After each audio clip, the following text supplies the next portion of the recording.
In its purest form, mathematics is the search for truth. It's the solution to the problem.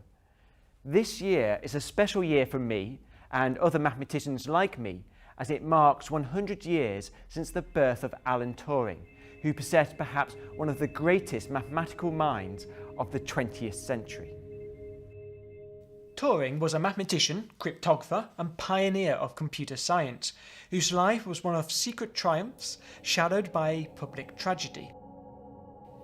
Perhaps known today for his part in breaking the German Enigma code during World War II, Turing was by that time already established as a mathematician of extraordinary capability.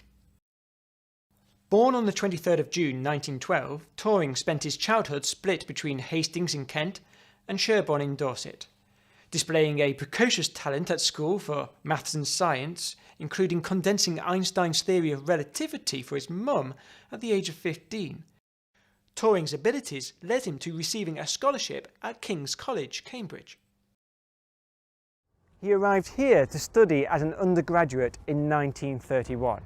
Like many great minds, Turing was never happier than when he had a problem to solve.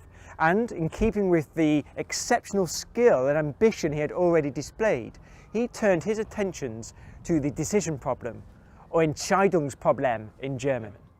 Laid out by the legendary German mathematician David Hilbert at the turn of the century, the problem was one of the most important unsolved mathematical challenges for the 20th century.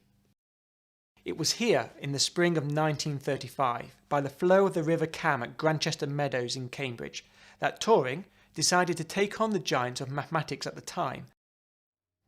Turing conceived of a hypothetical machine that reads symbols on a strip of tape, rewriting or deleting them based on a finite set of rules. In fact, originally, Turing described a person slavishly performing these operations. He called this person the computer. Given a problem to compute, this machine would either stop and give you the answer, or run forever if the answer doesn't exist.